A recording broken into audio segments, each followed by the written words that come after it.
Good morning, good morning. Oh, now you're singing good morning. Oh, it's you stuck in my the whole head, night literally. through. I did it. You sang today. It wasn't that bad, I don't think. We'll listen back It and see. wasn't. It was great. Yeah, it was great. Good morning from beautiful Los Angeles, California. How's Charleston today?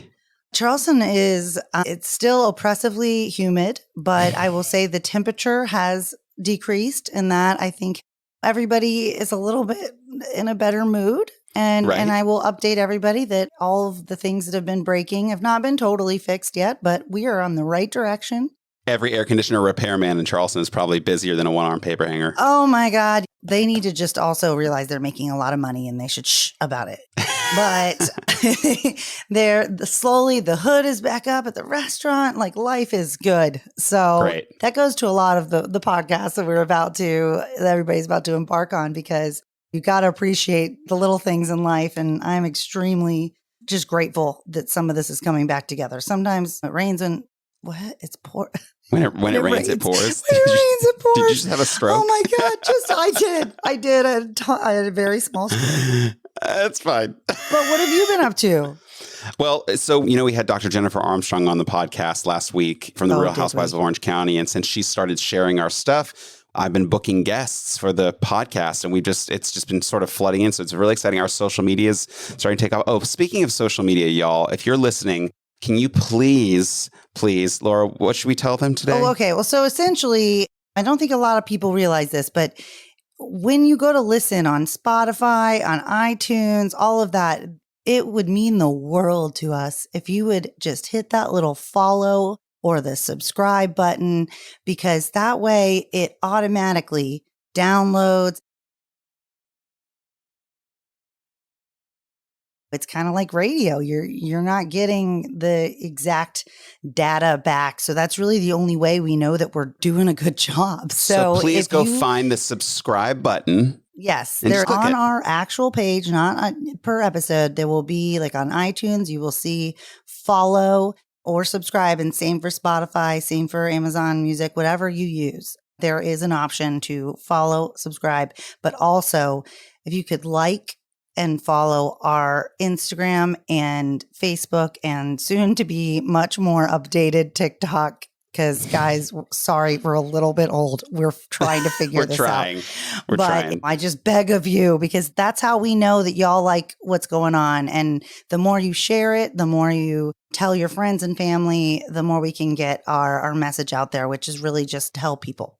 Absolutely. Absolutely. And I think this podcast, I know that this podcast today is going to help a lot of people that are going through it, maybe experiencing some grief, some loss, and that it's an ongoing, you don't ever get over it. You just get through it. And we have a wonderful guest today. Oh, we do. My new best friend. Yes. We're going to welcome to the program Sara King. And I'm going to tell them a little bit about her. What you think? Yes, please do. Yeah, okay. Please do that. Born and raised on the East Coast, daughter to the hilarious Greg, wild woman Carole, and older sister to two equally goofy brothers, Sara found her way to the City of Angels by a fortunate stroke of serendipity less than a year before that small interruption commonly known as COVID-19. She spent the previous 10 glorious and sometimes smelly years earning her badge as a true New Yorker, where she lived out her childhood dream of performing on the Great White Way. There, she was grateful to have opportunities to make her Broadway debut, originate a role in another Broadway show, book multiple TV appearances, participate in exciting developmental workshops, and build a beautiful network of mentors and chosen family. She has toured extensively throughout the United States on multiple Broadway shows, one of which she might have stripped down naked every night. Bonus points if you can guess the show, everybody. And has had the pleasure of bringing new works to the United Kingdom, touring throughout England and performing in the Edinburgh Fringe Festival. Since her arrival in Los Angeles, she has not only scooped up an Ovation Award for Best Actress in a Musical, but has fully built a life full of friendships, lots of hiking and yoga, hours perfecting recipes in her kitchen, and paying way too much for car insurance. Please welcome to the program, Sara King.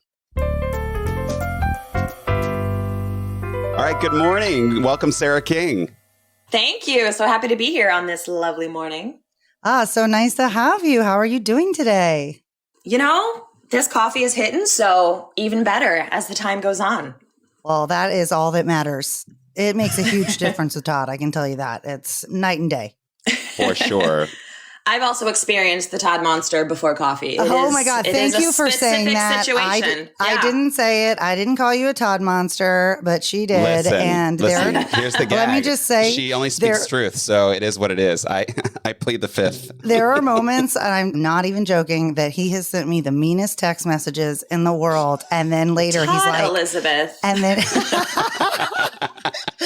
And then he's like, I'm sorry. I'm very sorry for that. I just, you need to understand that there's Todd before coffee caffeine. And Todd after. It's not a cute moment. No. All right. Well, let's just get right into it because you guys know each other and obviously have a very good friendship and have worked together. But I'd like to know a little bit about basically your journey within the entertainment industry. Kind of where did you grow up? What drew you to the arts and kind of how you got involved? Yeah, 100%. Well, first of all, yes, Todd and I have known each other now for, I guess, about a little over 3 years. We met right when I got to Los Angeles. I moved the very, very end of March 2019.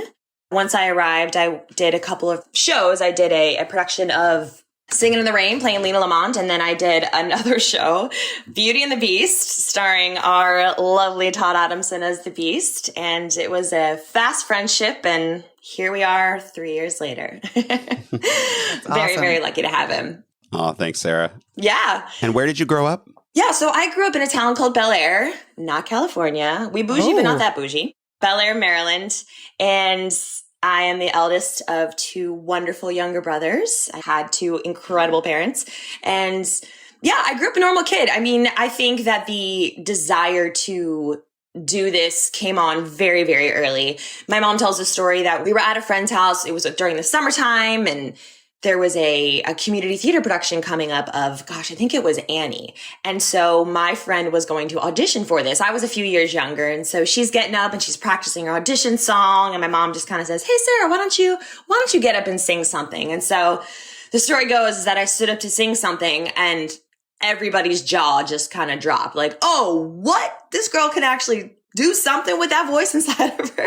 So that kind of started the bug. I started auditioning for theater at a very young age, about 8 years old, and then kind of continued to work throughout growing up. Not in any kind of child actor way, but I definitely was working that good dinner theater circuit and community theater. I actually, strangely enough, booked this feature film at age 11. It's called Washington Square, where I played a young Jennifer Jason Leigh. And that was really, really cool for me because I can't wait to go now, just find that part of that movie, because I've heard of it, but I've never seen it. And now I have to. Brace yourself. There is a very, very chubby little girl in the first 5 to 8 minutes of the film. And it will be this. It will be this. It will be this face right here. Yeah, so I happened to land that role. I got an agent and was one of these mall auditions where the line's wrapping around and they're looking for that one little girl. And yeah, and it was me. And that was a really, really cool experience. The director, Agnieszka Holland, was so, so wonderful to me. And what was the coolest is that my scene work was with Albert Finney and Maggie Smith, which for me, I'm sitting here thinking, oh God, that's old Wendy on Hook. This is so freaking cool. And Albert Finney was Daddy Warbucks, which I had already done at least 2 productions of Annie somewhere. So I was very familiar with the film. So that was definitely a really, really cool experience for me at a young age that continued to kind of deepen this desire and this love to go after the craft. And I still get residual checks. They may be 97 cents, but they're still coming in the mail. But they still count. You better, if you don't get that, you should check back in. It costs them more money to send this than for me to actually cash it. It's good. I just kind of continued to hone in and get into dance class and start voice lessons and continued on through high school. I mean, my high school was I kind of did everything. You know, I played field hockey. I wasn't a theater kid in high school at all. I sang, I think I took choir, but I was very, very much into kind of doing the whole thing. I loved scholastics and sports and everything. And then found my way going to university, going to Shenandoah Conservatory. And I have a BFA in fine arts. Nice. Fabulous. Well, you are an incredibly accomplished Broadway actress, and most notably were in the original Broadway company of Beautiful, the Carole King musical. And you most recently played Cynthia Weil in the Broadway National Tour. Can you tell us about your journey with the show and what it was like getting to create a story around such iconic music from sort of the ground up? Oh, yeah, absolutely. I mean, first of all, I think I have to preface this story with when I got the call from my agent, I was actually geared up to be in another Broadway show that was supposed to be coming to Broadway January. We were going to start rehearsals December of 2012. It was a musical called Diner, which had music by Sheryl Crow. This incredible score directed by Kathleen Marshall. We did this awesome month-long workshop, and it was 2012, which I'm sure we'll get into, was the year of my life with the highest of the highs and the lowest of the lows. I mean, that encapsulated year really, I think, was a very life-changing year for me in all of the ways. But that December, right before Christmas, we get these emails after we did this really successful workshop and we're geared up for Broadway, and we just more or less Merry Christmas, your Broadway show's been canceled. So with that, I went down to Florida for the summer. At the time I was married, and we were working on renovating this house. My mother had passed away at the end of 2012. So pretty much right after we had finished that Broadway workshop of Diner, I went down to Texas to care for my mother in her last couple weeks of life. She ended up passing away. So fast forward to the summer of 2013, I'm down in Florida. My mother is gone. And I get this call from my agent saying, hey, there's this Carole King musical they're going to do. It's going to go right to Broadway. It's fast track. And I'm sitting here thinking, okay, well, what about this fast track thing that just happened, right? Yeah. But somewhere in my heart, it was almost a sign. My mom was so in love with Carole King. I grew up listening to the Tapestry album. The Tapestry album was an album for her that absolutely changed her life, much like it did the baby boomer generation. It just is such an incredible album. And I just really felt, even at the time when I didn't have work and I knew the flight was going to cost $1,000 just to get up to New York and back, I just felt called to do so. And through that faith and hopping on the plane and doing my initial final callback, before I even landed back in Florida, I had another final callback. So I flew back up the next week and put my boot in it and booked that show. And it was honestly such an incredible journey. It's the one and only time I've been able to originate a role, to be with a show from the ground up. I had not done any previous workshops of the show, but a few people who came along the ride had. And it's really fascinating to put together a show that's based on real people, and not even real people that are in the ground. I mean, these are alive, living, well people who had thoughts and opinions. And Cynthia Weil specifically, and Barry Mann, they were very, very, very present in the creating of this story. I know that the songs from the Mann Weil catalog shifted quite a few times. They just felt really strongly about how their music was going to be represented, as they should. I mean, they're just incredible songwriters. And funny enough, Carole King was actually not involved in the process at all. No. You know, the story focuses on her. She trusted you guys, or she just... Well, I think... It was weird for a minute, if I remember correctly. It was weird. And then she finally came and saw it, right? It was hard for her. Right. Yes. I mean, I think the story of Beautiful begins at age 16 as a young girl in Brooklyn, and her journey venturing to Times Square, selling her first song, meeting her late husband, Jerry Goffin, and becoming this songwriting team. It would write these hits that would shape a generation. I mean, truly, there's The Locomotion, Will You Still Love Me Tomorrow? I mean, they wrote for these incredible groups, the Drifters, the Shirelles, the Crystals. There's really so many songs that you don't even know that she has penned, where if they were to come on, it's a banger. You're like, yes, I love this song. But it was, I think, a very painful part of her life as well, because throughout that journey from 16 until 28, when she released the Tapestry album, her marriage was extremely tumultuous. And Jerry Goffin, God rest his soul, which we ended up meeting in San Francisco, really did suffer from mental illness. And I think it was a time when mental illness was not in the spotlight and people didn't know how to deal with it, what to do with it. And their treatments then were so archaic that it's just... Do you mean like depression or more full on significant wiring just being crossed in the brain. I mean, like bipolar, truly, or something that you that exactly is bipolar, much deeper than that. Personality disorder, bipolar disorder. I mean, it really was so much so that it's revealed in our show that Jerry Goffin was a bit of a philanderer, so much so that he ended up having another child with another woman, where Carole actually bought the house next to her house in New Jersey so that the family could be together, so that Jerry could be a presence in her girl's life. Wow. That's hard. That's love. It's a lot. I mean, I also just think you have 2 children with this man and you want him to be a part of it. But regardless, I just think it was a very tricky time in Carole's life. And she trusted her daughter, Sherry, who is the youngest, her younger daughter, to kind of make the calls. And I think Sherry got a hold of the script. And the story goes is that she called her mom and said, Mom, listen, this is a really special piece. I know that it's a painful time and it's, a lot of this memories I'm sure you're blocking out or don't really want to relive, but it's such a story of hope and perseverance, and she really triumphs. She still gets divorced. She still has hardships. Jerry Goffin would be the first of 4 marriages that Carole King would have. So it's not that her pain ended. Yeah, it's not that her pain ended there. It's just, it was such a significant part of her life and growing and shaping. And of course, entering the age of 28 where everyone goes into their Saturn return. So, and what about Cynthia? Did she have a tumultuous journey with them? No, I mean, the 4 of them really were best friends. They actually were best friends. There was always this healthy competition, which I think the show Beautiful really highlights and focuses around this playful but serious. Oftentimes our director would say to us, remember, you don't know that these are going to be the hits. You don't know that these are going to be the songs that shape a generation. So you're going into this day like, you got to get the job. You got to pay your bills. You got to do your life. So even though they were friends, best friends, there still was this healthy competition that kept them riled up. And Cynthia and Barry, very much, they're not as much of a household name, which is wild because if you actually go and look at their catalog, they are the 80s pop power love ballad writing duet of all time, in my opinion. I mean, You've Lost That Love and Feeling they wrote, and the Righteous Brothers made it famous.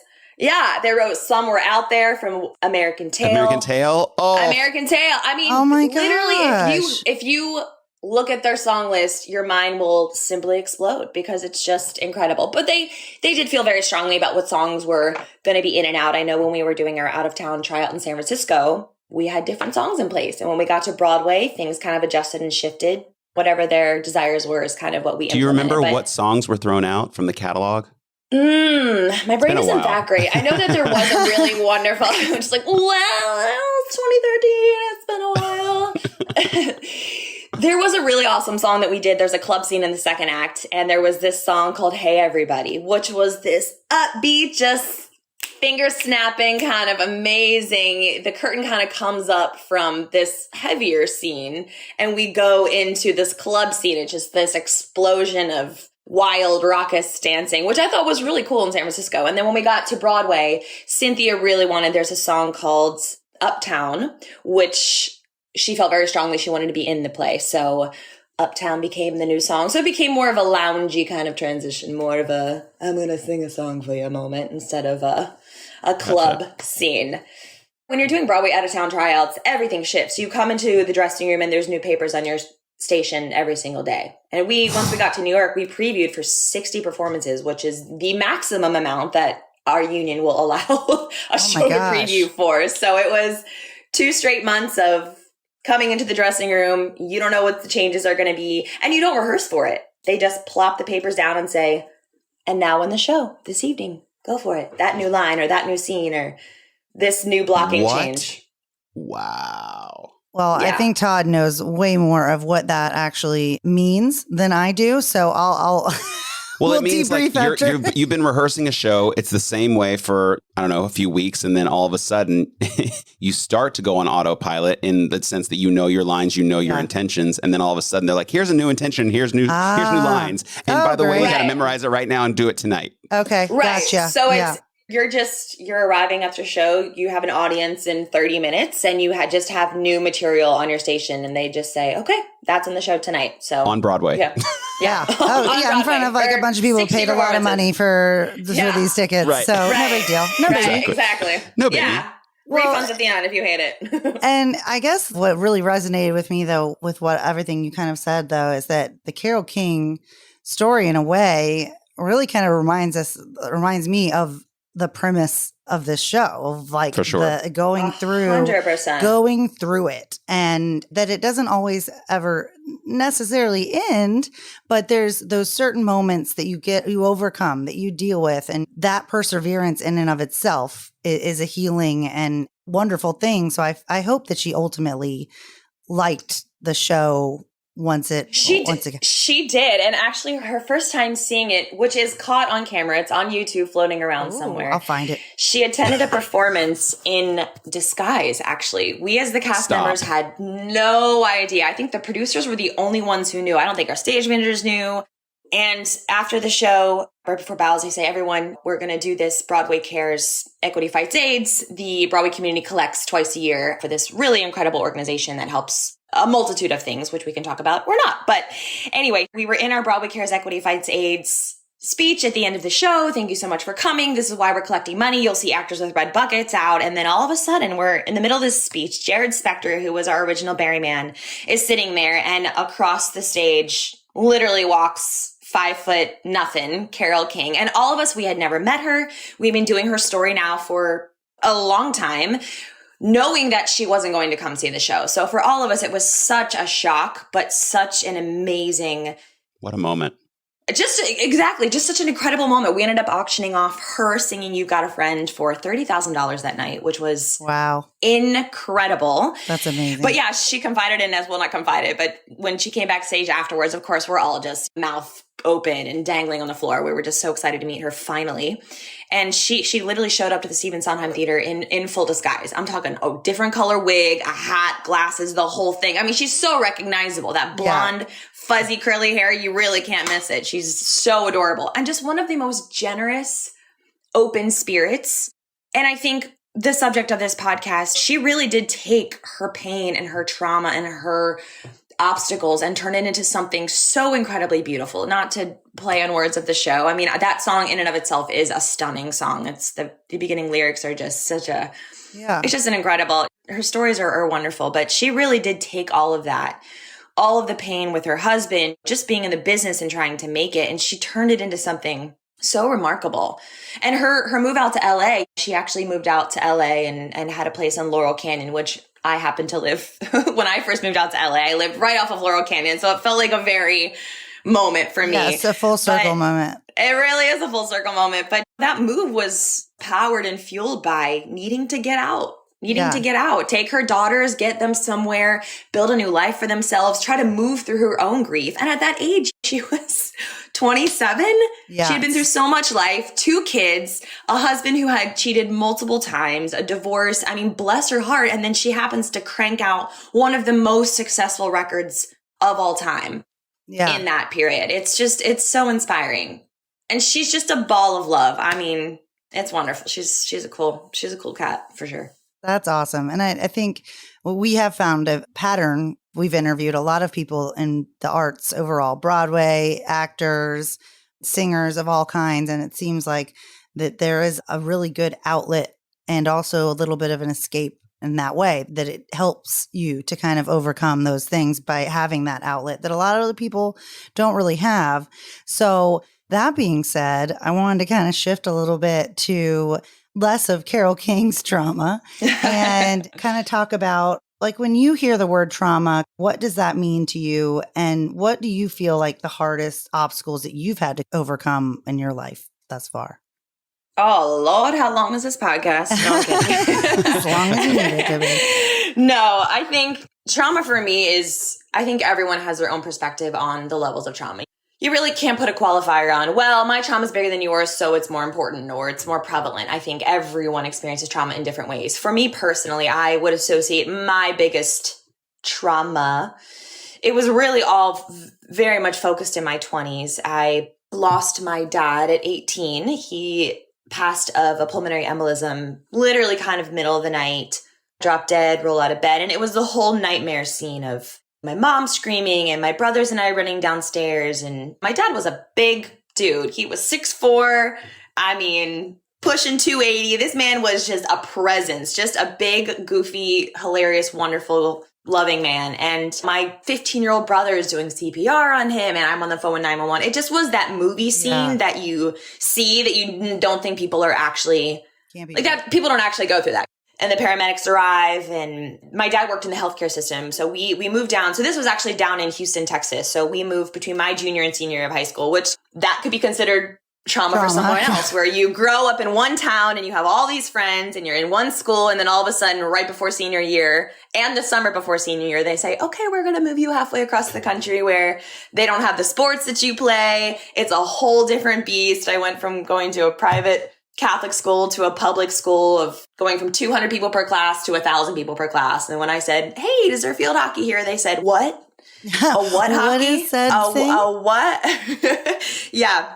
So anyway, so that was down in Houston, and just the way that the scene continued to play out that night, getting my dad to the hospital, me driving as an 18-year-old behind the ambulance and getting there, and the whole doctor coming out and saying we did everything we could. I mean, how many movies have we seen where the doctor comes out and says that, and the mother, the wife, or it's a meltdown?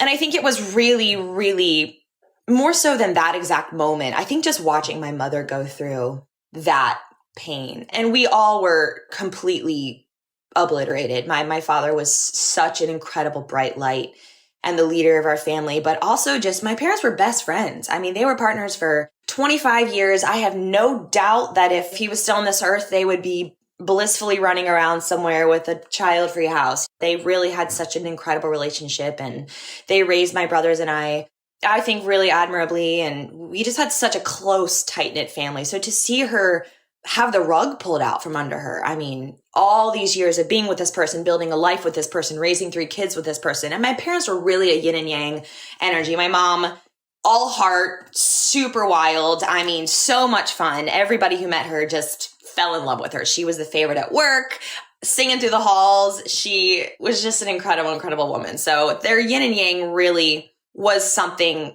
to be jealous of.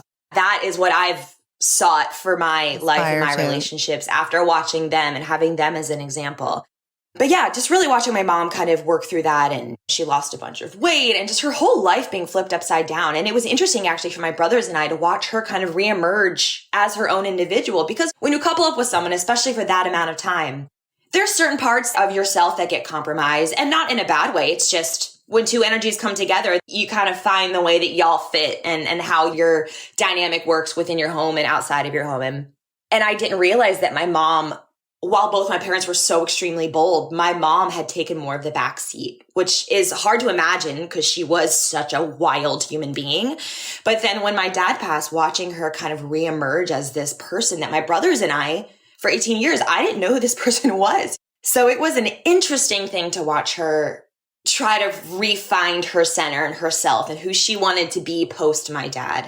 And then just following up on that, I went off to college, back to college for my sophomore year, just 2 weeks after my dad's funeral. I offered to stay for a year. My mom said, no, your dad would not want that. So I went back to Shenandoah and continued to pursue my career or my degree.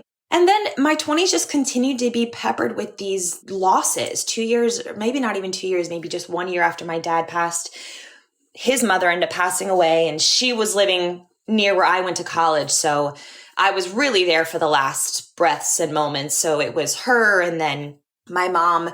I think one of the most visceral conversations or moments that I can remember surrounding my mother's death was, so I am a divorced human being and was married in 2012. So I went back to Texas a week before the wedding. The wedding was in Florida, and I'm back in Texas and we're going for my final dress fitting. My mom has this doctor's appointment and it's at this cancer center, and she's like, oh, I slipped my back and this is just where they sent me to get the blood work. It's fine. It's fine. It's fine. I said, well, Mom, let me take you to the appointment. She said, no, I can go by myself. I said, Mom, I'm home. Let me just drive you to the appointment. I have nothing to do. Let me spend the time with you. Sure. I'll just sit in the lobby, whatever. Once again, it felt like another kind of scene from a movie where I'm in the lobby and she goes and gets this testing done, and the doctor comes out and says, I'm looking for Carole Rizicka's person. And I go and I'm sitting there, and I'll never forget the look on my mother's face when I get back to this patient room, and the look, I don't even know if I can describe it appropriately. It was just this look of terror. I'm sorry. Please don't listen to this. It's all going to be okay. All in one look. And in that moment, it all clicked for me that, oh, we're at one of the top cancer centers in the US. Here we are. She has this look on her face. The doctor came and got me, and it was a diagnosis for a cancer called multiple myeloma, which is a cancer of the bone plasma. Very, very rare for my mom's demographic to get this cancer. And at this juncture, it was really, really far advanced. So basically from that moment on, from diagnosis to death was only 8 months. And within that 8 months, I got married the very next week. My brother got married at the very, very end of October, and my mom would pass 2 weeks after that. So it was really one of those moments and stories of her just holding on for that event. Yeah. people in the end of their life, they will hold on for things or wait for that person to get off the plane and come say bye to them in the hospital before they let themselves pass. And even that wave in and of itself, I mean, just from the diagnosis, and then she would go into remission maybe, and then chemo, and I was flying back and forth and spending time with her, and we went wig shopping and shaved her head. And if I wasn't an actor, I would have shaved my head with her. And yeah, after I completed that workshop of Diner, it was a really odd sequence of events. It was my brother's wedding in Austin, and then I had to come back and do this workshop that I'd been working so hard on, and then a best friend's wedding, and I flew right to Texas kind of indefinitely because I just knew that I wasn't going to make it back to New York before she ended up passing on. By the time we had gotten to my brother's wedding, she was very weak and in a wheelchair. The photos of her at my wedding versus the photos of her at my brother's wedding, which were only 7 months apart, were just remarkably different. So yeah. And then it continues. It's like, then her mother passed away, and then my stepfather. It just continued to be this long, seemingly endless parade of funerals. My brothers and I, you have to find some humor in the situation at some point because Lord knows humor saves us all. But we kind of started joking about having a funeral home punch card because it just felt like it's unending. It's never going to stop. When is it going to stop? You recently just closed. Our condolences to you, by the way, for all of that. I'm so sorry for all of your losses. Exactly. And you just recently closed your mother's estate with your siblings. So after, what has it been like? How long has it been? 10 years. So after a decade since her passing, would you say that the trauma of the loss is more current now than other years when you were on Broadway? And would you say now that you just recently, or do you think it's just? I think the further you get away from a traumatic event, I think time does its thing, right? Even if you're not actively trying to heal, time absolutely plays its huge part. And I think living in New York City and being busy and working on Broadway, I mean, that schedule in and of itself is so intense. I mean, we don't work a lot of hours necessarily, but we're working every single day. We get one day off. So I stay busy. And just to go to the grocery store in New York is an event. I mean, you got to get out of your apartment and weed through the people and get to the store. So I stay very, very busy. And I definitely think that was part of my coping mechanism. Closing my mom's estate after a decade, and believe me, we still have more to go regarding her. She remarried after my dad, about 5 years after my dad passed away, which obviously was incredible. And my brothers and I were super supportive. We just wanted her to be happy. And she was young, just God, in her young 40s when my dad passed. So she had so much life ahead of her. So go girl, get married. And unfortunately, Harry passed in 2016. Once again, another freak kind of accident and death and burial that my brothers and I dealt with and put together. And unfortunately, his estate will still take a little bit longer, but just the breath out of getting to close that chapter. The last part of her estate to go was the house that my dad and her purchased in Texas when they moved us from Maryland down. And so it was just wild to see the house kind of get repainted and freshened up for the sale. And then to finally have it be off of our hands, it's the hugest relief because I think when you don't, it's just something that's it's just always there. It's just always hanging over your head and you're just trying to clear the energy and get it out of here. I want to move on. Of course. Well, yeah. Yeah, it felt like closure. It really did. Well, I hate to interrupt, and I've talked about this on the podcast before, where during COVID, I experienced 4 losses in my family in 1 year. And God, I'm so sorry. Thank you. But just like with your scenario, it's almost one of those things you get to a point you're just like, I remember my mom calling me to tell me that my grandfather had passed. And this is only months after my grandmother had passed from Alzheimer's. And we still don't really know what he died of. I mean, he died in his sleep, which I guess we can all agree is probably the best way to go. But it was almost like he died of a broken heart. But she called me and told me, and it was like, my response wasn't even to cry. It was just like, are you effing kidding me? And then to lose my uncle and then my sister-in-law at a very young age. She was 32. It's almost like, did you feel like it's so hard to like process each one because it's like one after the other and then it kind of just compounds? Do you feel like at this point with the selling of the house and all of that in itself has kind of helped you heal from all of that has gone one after another? Because you really haven't been able to take a breath. No. And I think, first of all, my condolences for you and your family. That's wild in such a short amount of, 4 losses in a year is astounding. And no one should have to experience, not a single person should have to experience that. I'm so sorry for your loss. Yeah, I would say that it's this strange kind of silent, energetic thing. It's interesting when you say when they compound like that, how do you process or do you process? And the answer is, I still don't know that I've processed it. When you stay so busy, and I did and have and continue to do so, I can't sit still. I'm always going on hikes or doing yoga, which is wonderful for healing as well, to kind of connect with nature. I think that's kind of been my greatest solace, is just getting out into nature and moving my body. But when you stay busy, it's not that you're trying to forget, it's just easily pushed to the back. And I think in these moments of stillness, especially with the pandemic and everyone who was an actor or worked in entertainment or hospitality, our industries really came to a screeching halt. And so we had nothing but time, which is slightly terrifying. Like, okay, where are my thoughts going to go this time? But you get to a point where it's kind of like, okay, we'll put another shrimp on the Barbie. Here we go. I think that as time continues on, I will still continue to process and mourn, because I even just saw a therapist with my wonderful boyfriend last year. And it was my first session in with her, and we were both in there together. And I don't think I was talking about my parents. And one of the first things this incredible therapist said to me was, oh yeah, your trauma it's right here. It's so on the surface. You think it's hidden and buried and you've moved through it, but it's on you. It's like the color of your shirt. It's that obvious to a trained person, but also just, I can tell you, I didn't look at you and think, oh my gosh, this woman is full of trauma. But there is, I think that there is kind of a common thread that I've noticed, that people that have been through a lot, and I consider myself the same way. It is like, keep yourself busy. But I think a part of that too is that realizing how kind of precious life is, and that, you can sit still. And the 4 deaths happened during COVID. So it wasn't like I couldn't have a lot. Right. Oh my gosh. And I own a restaurant. Exactly. So it wasn't like I could do anything. I couldn't go to work or any of it. Bless you. So God. Yes. And this is not Feel Sorry for Laura podcast time. But I think in a way that while you will definitely need to work through that on a deeper level with that therapist who obviously sees something that the rest of us don't see, it does in a way, I feel like, give you a little bit of life, because you can see how quickly it can go. And I just didn't know if you also felt that same way from those losses.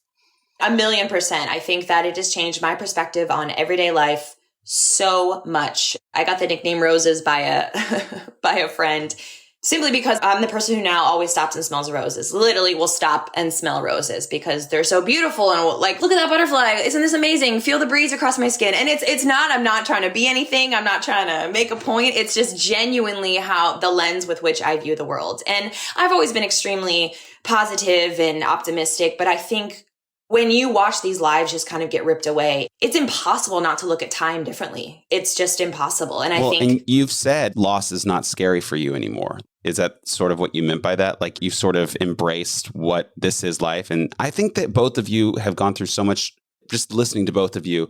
If you lose that many people in such a short amount of time and y'all are just staying busy, that is survival, in my opinion.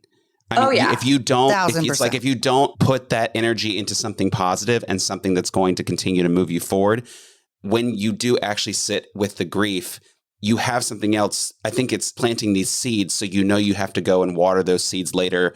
When you have a moment, you can sit with the grief and process in that moment. But I think that y'all being busy, just hearing it, it's like, of course they are. Of course you have to get out there and do stuff, because otherwise you would just sit in a horrible, But you did say loss is not scary for you anymore. What did you mean by that?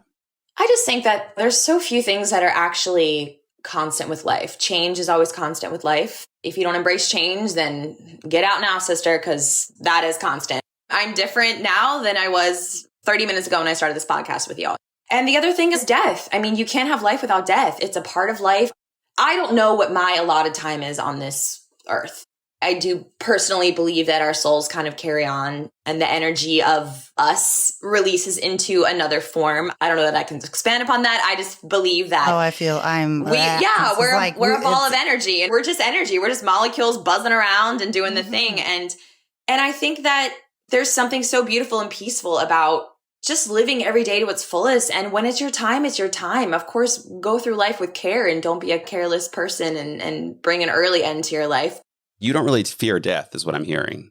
No, I mean, of course, I don't want it to be a slow and painful death. I would like to live many more years. I feel solidly that I'm only a third of the way through, and I would like to make it further than this day. Yeah. I feel like I have You're not so much more to do welcoming and it. see. You're just Right, exactly. Good Lord. This is it. Bye, y'all. But yeah. if you live every day like it's your last, or if you say those I love yous to people and really cherish every minute and cook the food you want to cook and take the time and don't overwork yourself and don't go through life with grippy hands. I think that especially in our industry, Todd, as an actor, it's so easy to try to white knuckle things. And I want this job, or my agent's not getting me this, or I mean, Lord, it's a daily struggle sometimes, but just going through life with these open palms and breathing deep, it's when you're living so fully, it's like you're not going to get robbed of anything because you're already in the moment and you're already doing your best. Yeah. And I think honestly, from those deaths and that loss, and people maybe think that I'm just kind of weird at this point, but I make a point to say I love you all the time. And 100%. And I mean it wholeheartedly. It's not like some kind of just passing like, bye, I love you, mean it. It's like, no, like, I love you. I need that to be the last thing you heard, just in case. Without a doubt. Oof. And I think it's nice to actually talk to somebody who's been through a seriously, and even just, I mean, don't you even feel like, even my wonderful boyfriend, Matt, he, at this juncture of his life, he is one of the most emotionally available human beings I've had the pleasure of sharing my life with. And the one thing that does distinguish us is he has not gone through any significant loss. I mean, none, truly. And so we're coming at this relationship where I've gone through all of this loss and buried every form of parent and grandmother that is in this world for me. And he has both of his parents, and just beyond that, just has not experienced death in the way that I have. And I think that when you've gone through this, there's just this ability to let the small stuff go. Yeah. Don't sweat the small stuff. I remember like reading that book when I was in middle school or high school. I don't know if y'all have seen right, don't it. sweat. And you're like, well, duh, obviously I'm not going to sweat the small stuff. But then like to think about who I was before those losses to now, like that phrase means such a different thing to me. It's like before it was like, stop being so stressed out. Whereas now it's like, no, literally like stop. Because it's not worth it. It's literally not worth it. Like why are you trying to work these extra 4 hours on a Sunday for what, dude? Just enjoy it. And this is not directed at, I mean, this could apply to him, but this is not directed at, it's just the general. Well, this is part of the appreciation of life. Like this is one of the reasons that we wanted to do this podcast, was to have people talk and get out there and talk about these things and let other people know these exact thoughts, that life is short, that you should deal with your trauma, that you should essentially talk about it, because who are you holding it in for? Like, who are you serving by doing that? And I think just because we are, I think, so similar in a lot of ways. And I think another one of those similarities is that I am also divorced. And so, you know, we gotta start a club, girl. I know, right? Club. Let's do this. Let's do it. The Death and Divorce Club. Yeah, right, good Lord. But, you know, as far as divorce goes, do you feel like divorce for you has some stigma to it, or that it has caused any additional trauma to what you had already been through? Just kind of, what are your thoughts? Honestly, I think at the time, the idea for divorce did come from me within my marriage. And I just want to go out and say that my ex-husband is truly, and I say this to everyone who inquires or finds out that I'm divorced, it's an always follow up with, my ex-husband is one of the most wonderful human beings that I've ever met in my entire life. There is not a person that comes across him that does not think that he is just an incredible human being, just kind and generous and giving and smart and talented and all of these wonderful things. I mean, the reasoning for my divorce doesn't really necessarily matter or play in, but I mean, it was a moment in my life that was handled with so much love and care. I mean, just for a timeline, we got separated February of 2015, and we didn't actually sign divorce papers until August of 2017. It was such a long, and it wasn't because there was anything nasty going on. It was just, we were two human beings, and young, in our 20s, in our mid 20s. We were just two human beings who did love each other so much, but I was this young person that was just embarking on my New York City journey, and I hadn't been on Broadway and I hadn't gone after my dreams. And he was a boy from Florida that wanted the house and the kids in the yard, and our visions of life just did not align. And no matter how much you love somebody, if you're going separate ways, there's no amount of love in the world that can really get that together. Someone's going to have to give up something massive. And I think even before we got married, strangely enough, I kind of had this talk with him literally only a month. And I said, hey, listen, I hadn't even moved to Manhattan yet. I said, I'm going to New York City. I'm going to be on Broadway. I'm going to be an actor. This is not a phase of my life. This is who I am. This is what I'm doing. I feel so passionate about that. And I recognize that you have other goals and you want children and you feel a different way. And if my journey, if what I'm going after is not the thing that aligns with you, we should just release each other now, because you deserve to live out your dreams. You deserve to have that child. I was 26 years old. I wasn't ready to have a kid, have a kid. I had a whole life that I had to build. And so it was more or less a bird and a fish can fall in love, but where would they live? So. Oh my gosh. What a powerful statement. But it's true. And I think at a certain point, you just have to kind of know that people come in your life and they come and go and you learn from them. And I learned so much from this human being. And I think at the beginning when I went to bring the word divorce to the table the first time, obviously just the pain and the fear that comes along with it. It's impossible not to. I don't come from a family of divorce, so I never really saw it. My parents were very, very happily married. And I think at that time in my life, it did feel like there was a stigma around it. But I do have to say, all this time has passed. And at this age, in my 30-somethings, it doesn't feel that way. It feels very commonplace, and not in a way that's like, oh yeah, everybody's divorced. It's more or less just, and maybe that's just the people that I surround myself with. It's an understanding of, great, you're clearly an intelligent person. This was a decision that was made to serve your life or maybe to serve the other person's life. And kudos to you for continuing to live fully and boldly. And that is just an event that has helped put a little more armor on your body and teach you something. I mean, I learned so much throughout that process of caring for another person through a situation and heartbreak and trying to rebuild. And I never thought of it that way, putting armor on your body, that put armor. I've never thought of it that way. Yeah. I think with everything, I mean, you must feel this way, Laura. It's like that year that you lost all those people, it's this strange, you just kind of feel like you start to wear a bulletproof vest. Like nothing will really shock you or make you. Your skin gets thicker. And not in a shut out everybody kind of way, not in a put yourself in a box and not let anybody in. If anything, it's just, it teaches you the hardship that exists in the world and the things that you think only exist in movies and think that will never happen to you. And same with divorce. I never thought I would get divorced. And It was a very transformative experience for me, but it did teach me so much that it's something that you really can only experience by experiencing it. Like you can't 100%. Tell anybody how it's going to be. And this resiliency that you build up. And then the fear isn't there as much. I feel like it's like lots of people that haven't been through things like that, they're always afraid that this will happen. And you'd think it would be the other way around, that you've been through so much loss, you're afraid you're going to lose every person around you. No, you're just like that. This is a fact of life. This happens. And I do feel like the same with you as with divorce. It doesn't have the same stigma because I think generationally, we as a generation have accepted that is a natural, healthy thing to do and not to have to push through just to white knuckle it, just like you said. Without a doubt. And even this generation coming up, I mean, there are so just the evolution of our parents to the generation right below us. It's a whole different world out there. People have no impetus to get married. People are not buying houses. It's like this American dream that we're supposed to be going after, the house and the family and the kids and the monogamy and all this stuff that's kind of been forced onto our society.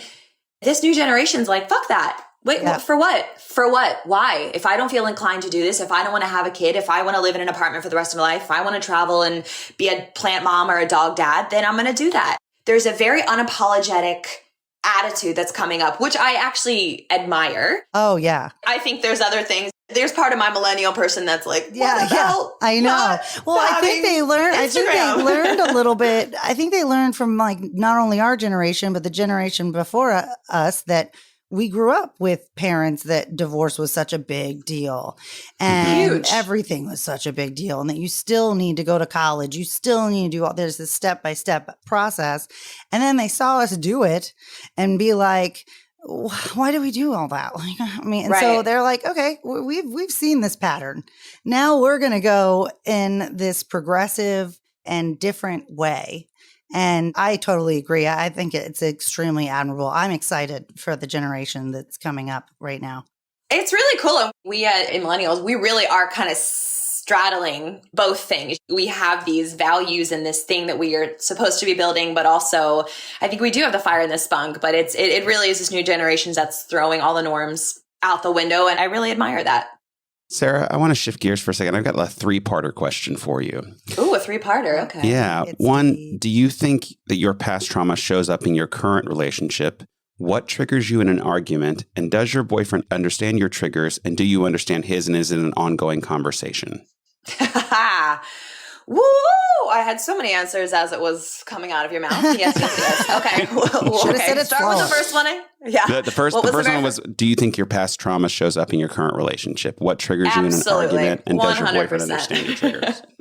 Honestly, it's impossible for it not to. I think if it didn't show up, you would be a cement block, which I am not. I'm a very not emotional. I'm just a very emphatic person. But yeah, I do think my trauma shows up. I think that one of the greatest examples that I give when I explain this to people is we moved in together just over a year ago. We got this beautiful house that we have loved creating together and turning it into a home. It's been really, really wonderful. Although we moved in and less than 3 months later, I was out on the road for 8 months with beautiful. So SOS. But I'm back now and it's really lovely to be back at home. But one of our first fights after moving into this house was the fact that there was a garage full of furniture in the back, full of my furniture. The pieces that fit are here and the pieces of his that fit are in this house, and everything else kind of went into the back garage. And all the furniture of his that did not fit in this home, he's like, let's sell it. Let's get out of here. Let's sell it. Let's use the money to get something new or whatever. And I'm the one that's having a meltdown over, well, that's my mattress. And if it goes, then what does it mean for me? Which Todd is actually sleeping on that mattress. You're welcome. It's a very comfy Casper. You're welcome. You're like, I slept on this once. Okay. Truly, just like had it for less than a year, but you're welcome. Thank you. Yeah, but I think that this trauma, this loss, this type of loss has created this warrior feeling. And I think, Laura, you probably share in this, that there's this uber independence that has come along with all of this loss, especially being a woman in my industry, fighting for roles. I mean, you have to have thick skin, to live in New York, period. You have to want to be in New York City. And I was there for 10 years. You have to want to be in New York City. It's a survival place in and of itself. Our career is all about survival and sloughing off the nose and continuing forward and believing in yourself. And I think this uber independence also came along with attachment to certain things. I've created this safe space. This is my backup. If I have my bed and my furniture and a dresser and my coffee table, then I can go anywhere and it doesn't matter what happens. If I need to get out of a situation, I can just go and be on my own and I'll be okay. I think that it has been challenging because I have done so much of it on my own. And not in a bad way. It's just I haven't had a mother to consult. I haven't had a father to consult. My marriage ended in essentially 2015. And of course, I've dated people, but it's been I've been in this really interesting pattern of getting to a place in a relationship where I kind of say, you know what? You're great. This is what you want. I kind of want this thing over here. And we should just go be great, maybe separately. And I get to a certain point and it just feels like instead of sitting and digging in and sitting in the mud together and working it out, I just bounce because it's easier. It feels easier to just start anew and keep going. And honestly, in this relationship, this is the first time in my life where he holds me accountable. He wants to get in the dirt with me. He wants to work this stuff out. It's been so easy. And I've been the one, admittedly, that's always said, you know what? What are we doing here? Maybe I should just insert whatever comment over here. And it's him bringing me back to earth saying, it's not about you leaving or us ending. It's about just getting on the same page in this moment and working through our triggers and our trauma. And truly, the independence thing, I think, is my biggest trigger. And he knows that. And that is something we have identified, which is really, really lovely. If I feel like I don't have the freedom, which he never would, he would never say, you can't go here, see this person, or, I do very much what I want, but it's with the consideration of him. He is a huge part of my life. He is the other half of this partnership. And where I've been so used to in other relationships saying, I'm doing this, or I'm going to go take this flight and go visit this person, or be with my family, or I'm taking this job. It's very much a conversation now in our household, which sounds like such a simple thing, but it's been a huge game changer for me as a person to engage in conversation about my life and some of my choices in regards to a partner. It almost sounds like you guys are the yin and the yang that your parents had. I was just about to say that. We're on the same page, but it does seem like that's, it's like you found your person that, as much as I do feel like the thicker skin, the armor and all of that is helpful in some ways, sometimes you need somebody who has not been through all that to remind you that not everything is about, like, yes, you can YOLO it all you want, but we got to be practical about some things and we got to talk through some things, and you can't just run away from your problems. I think you get to know your partner best in the uncomfortable, like in the uncomfortable conversations. Without a doubt. And we have for sure had some hard, uncomfortable conversations of me just kind of looking at my own patterns and breaking my own patterns inside of this relationship, which I didn't necessarily think could be possible. It feels like everyone puts the emphasis of healing on your own and go to therapy and do all this stuff. But there's something so incredible, and should be in a mature adult relationship. You should be able to heal inside of something and allow each other the space to grow and evolve continuously as your own person, but also as a unit. Well, it sounds like you guys are holding each other's hand through your growth. It's not like you're not growing on your own anymore. You have somebody there to put his arm around you or hold your hand through it. Which is really wonderful, because I think I do default to, I got it. I'm good. I got it. I'm good on my own. And Laura, I know that you feel the same way. I just literally just sitting here talking so, oh my God. Y'all are very similar. Who knew? But yeah, I know, right? Girl, you got to get over here to LA. Let's go for coffee. I'm coming out. Hey. This is just getting ridiculous. I know. And I think that a part of it too is that each of y'all's different experiences, he may not have gone through all this trauma, but he still has life experience. He has his own trauma. It's just not the same type of trauma. You know, he has a lot of stuff with his parents that I wouldn't wish upon my worst enemy. You know what I mean? He has his own stuff. It's just a different kind of. But you guys can kind of walk each other through those different scenarios in life because you have different experiences and you both have experiences, as opposed to when you were in your early 20s and making decisions then, like you didn't know who you were yet and you didn't have enough to almost even bond over, if that makes any sense. 100%. And I think even just the whole scenario of meeting my ex-husband and getting married, he, once again, incredible human being, was a beautiful, stable, loving person who wanted to be in my life and take care of me in a way. And I met him less than 5 years after my dad passed away. So it completely makes sense why being in that relationship was the right thing for me at the time, to have that stability and to have that person. When I had lost my dad at that age and being as close as I was with my father, it was a positive male energy in my life that was a caretaker and loved me. So it really, really does check out. But yes, I have learned so much inside of this relationship, so much about myself, so much about my coping, so much about my patterns. And Matt is so open and ready to talk and never raises he has not raised his voice to me once. As the person that I am, when I get excited or upset or whatever, the timbre of my voice just happens to get a little higher and I talk a little bit faster, and that's a little, he remains calm and centered and chill and open. And it's been really wonderful to really feel like this person's not going anywhere and they're there to really work through the things. And we both are aware of our triggers and anything that challenges my independence. Like I said, we've had to work on how to phrase things or why that feels that way for me. And I think for Matt, it's very much important that he feels from me that we're building this thing together, that sometimes my independence can come off as me not needing or wanting to be here. And it's nothing to do with that. I'm just so used to doing it all on my own that to have someone else consistently there and present and wanting to work through the thing is a newer thing for me as well. It's pretty dope, though. It's pretty cool. Yeah. It's called, I would say I'm a lucky gal. It's one of those like, oh, this is a healthy relationship.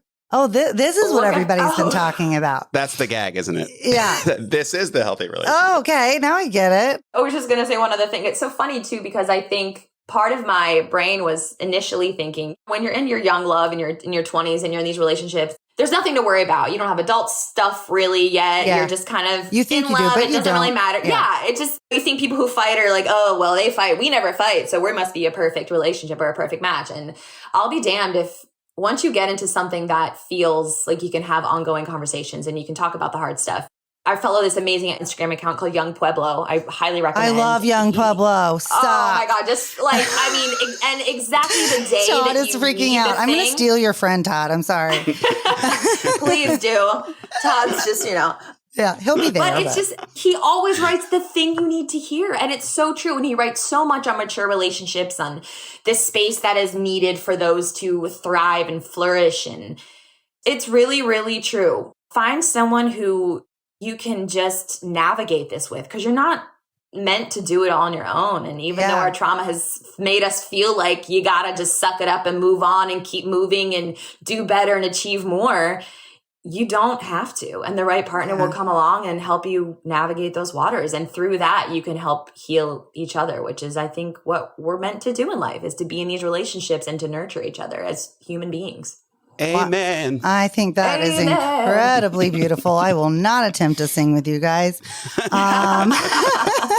per usual. But I think that you've definitely, with continued work with your therapist and with your boyfriend and everything, that it's only going to go up from here. You have overcome so much. I respect you so much.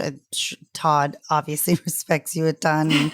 And we're just so excited that you were able to come on and talk with us and be so open and vulnerable, and that we could connect on so many things. Oh my gosh, I know. Todd really, he downplayed you. Come on, Todd. Well, no, he did tell me, he goes, you're going to love her. You're going to love her. And I was like, okay, we'll see. But no, you are amazing. Well done, Todd. Yes. You're welcome. So thank you for bringing this together, Todd, I guess. Just kidding. You're the best. Whatever. I love you. Y'all are going I love hard you, today. Okay? Poor Toddy. We love you. He's honestly the most incredible human. Abuse of my friends. That's my trauma. Okay. Yeah. His trauma's. No, just kidding. But we really appreciate you taking the time to come and talk about all of this. But we do have a tradition on this show before we'll let you leave. And it's a question of the day. It's just kind of like a little bit of a palate cleanser after some heavy stuff. And this was some pretty heavy stuff today. The question today is, would you rather have to wake up every day at 4 a.m. for the rest of your life, or go to sleep every day at 4 a.m. for the rest of your life? Oh my God, wake up at 4 a.m. Are you kidding me? Really? Why? Isn't this wild? Because actually this is, if we're talking about how wonderful my boyfriend is on this pedestal, let me tell you what. If homie could be in bed by 9 p.m. every night, that would be his dream. Coming from the theater world, you don't get out of your show till 11 p.m. You're trying to wind down. If my eyes close before 2 a.m., it's a freaking miracle. So this has been a morning person and a night person trying to make it work. And there's always sayings, the night owl and the morning person will inevitably get married, because that's just how life works. Of course, that's going to happen. But I'm such a hooker for the sunset. Todd probably knows this about me, because I will seek it out no matter. It became a running joke on my tour where we'd be on these tour buses or in the planes. And I think very early on in the tour, I would say, oh my God, everyone look out the window, look at the sunset, or look at the moon. Once again, this is a stop and smell the roses thing. I mean, I just die for a moonrise and a whatever. But there's something so beautiful and peaceful about those morning hours where the world's still asleep and it just feels like you time, and it's slow and it's quiet, and it's watching the world kind of light up, I think is is just magical. But you do realize if you had to get up at 4 a.m. every day, you probably have to go to bed at 9 p.m. Well, with let Matt. me tell you what, if I'm getting up at 4 a.m., if you think I'm making it past 10 p.m., get out of here. There's no way. There's no way. That's only 6 hours of sleep too. Well, that 8 p.m. is a little rough. But, we figured out. We would start happy hour way earlier. Yes. Well, I think that is a beautiful answer in its own way, though, because I think it goes to the smell of the roses thing that you were saying before, that you just would love to be able to appreciate that when normally you'd be passed out because you didn't go to sleep until 2 a.m. And so you missed out on that moment. So exactly. I feel you there. Wait, what is your answer? Would you go to sleep at 4 a.m.? Well, we're supposed to answer separately, but I guess we can make an exception here. I personally... Oh, you guys answer after I get off. Oh, yeah. No, but it's fine. But it doesn't matter. Doesn't matter. We're going to do it. We're going to switch some things up. Oh, my God. I personally, if I had to decide, would be to go to bed at 4 a.m. because I am the biggest night owl in the world. And as much as I love sunrises, I am just as happy with the sunset. So you got me as far as I see a sunset. Oh, that's beautiful. That's great. I will be asleep for the sunrise because I just think pure physical ability. I would not be able to get up at 4 a.m. because I cannot make myself go to sleep before 11. So, yeah. I mean, honestly, same. Yeah. It would take a big shift, but if it's a lifetime thing, you'd figure it out. Yeah, definitely. What about you, Todd? I think the same. Because being a theater person, we are just wired.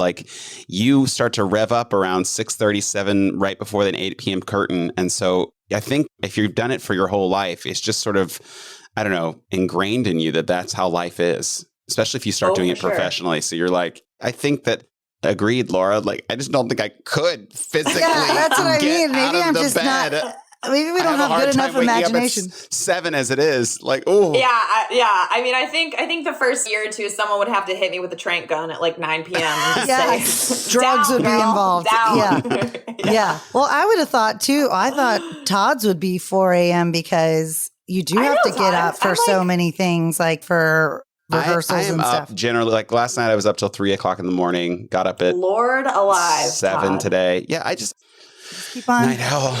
Yeah. I just follow my heart. I just do what feels right in the moment. Maybe I should start taking some Ambien or something. Well, Sarah, we cannot thank you enough for coming on the program today. You have shared so much and been so wonderful. We really, really appreciate it. I adore you. I know Laura does too. Apparently, y'all are twins. Yeah, no, we're separated at besties birth. now. Yeah. No, this was honestly such an incredible opportunity. Laura, it was so nice to finally meet you and see your face and get to chat with you. And holy cow, our similarities are wild. And when you come out that way, we will get dinner. We will get all the things. Yes, let's do all the things. And it was wonderful to meet you. And I really have. I keep saying that I'm coming out, but I'm coming out. I'm going to set a time. And we're going to make it happen. I'm excited to hang out in person. So thank you so much for coming on. So much for having me, Todd.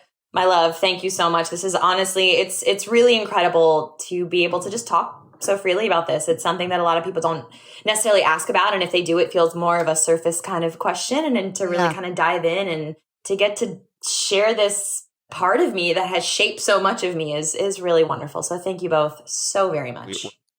Yes, it's our pleasure. But thank you. Have a wonderful rest of your afternoon. Thank you, y'all too. Soon. Okay, bye.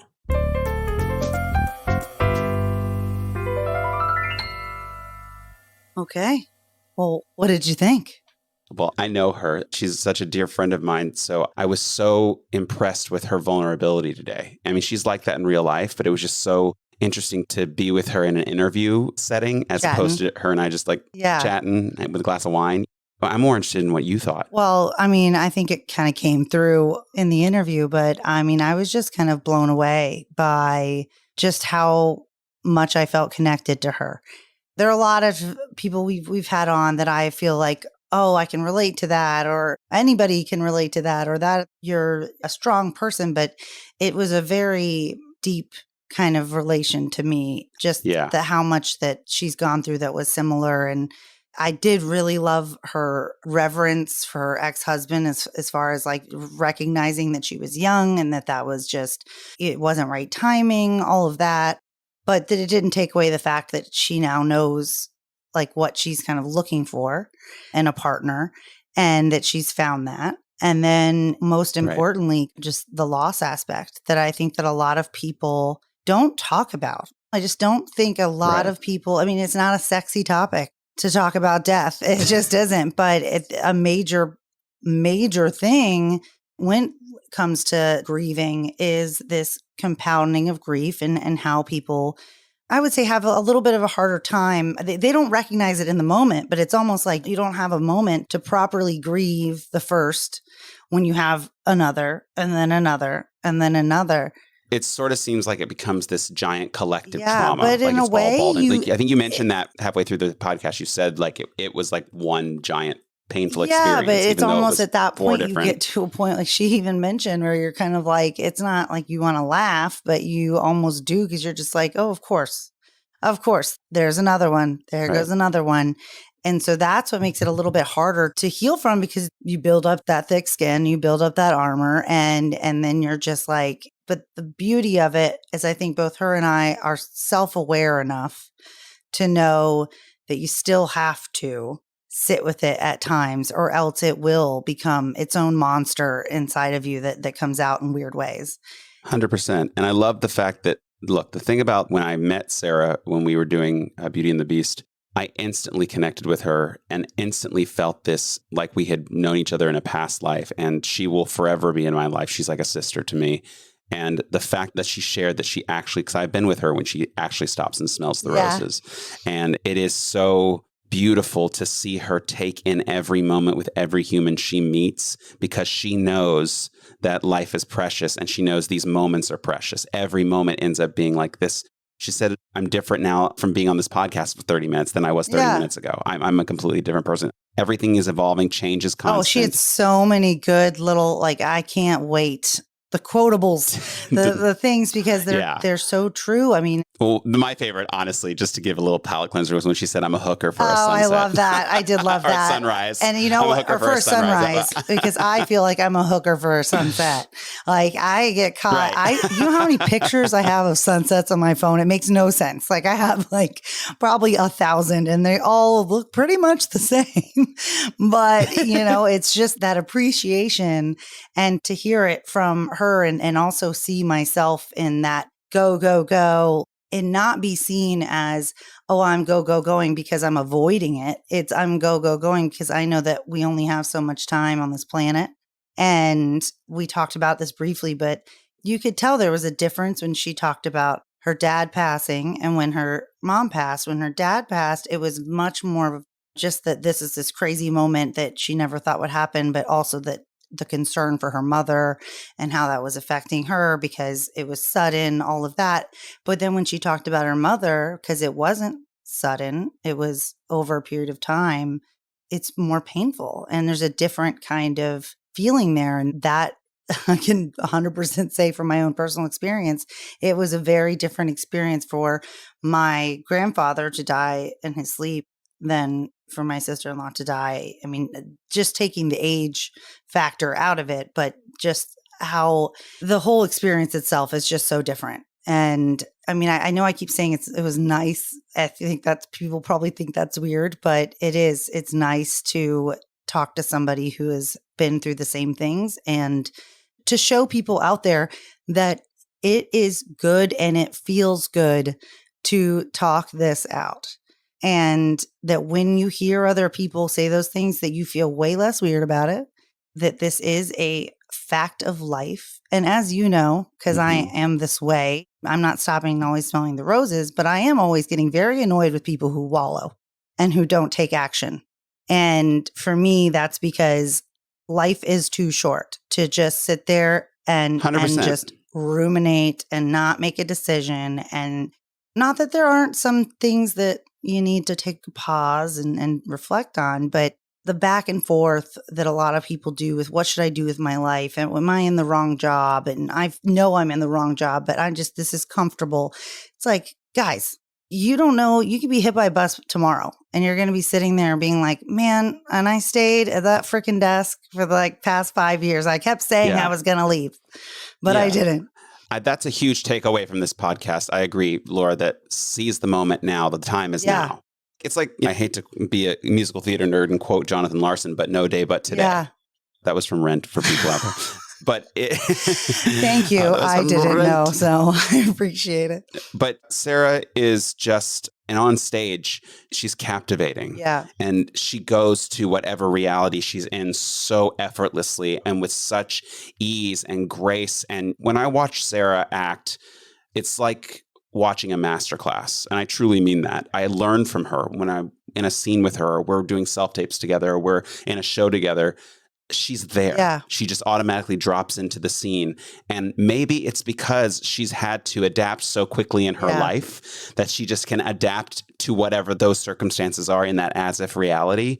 But I'll tell you what, I was blown away by her candid openness today. And I'm so glad that you two connected on that level. And she's inspiring.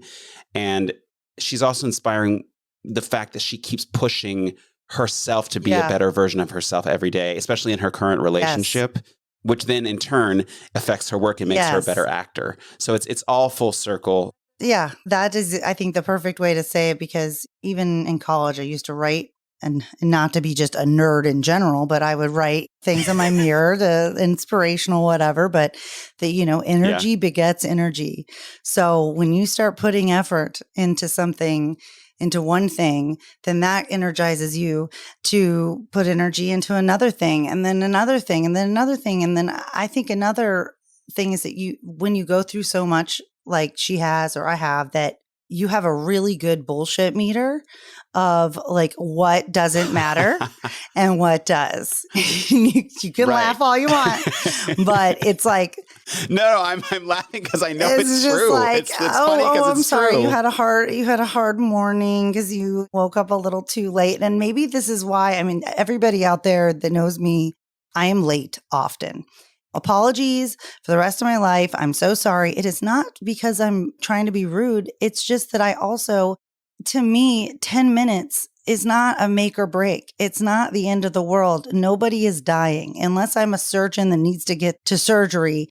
Things happen in life. They come up and you have to address them. If my daughter's going to come up and ask me to go pick flowers with her while I'm getting ready for work, I'm going to take the 5 minutes to go pick flowers with her, because that's more important to me.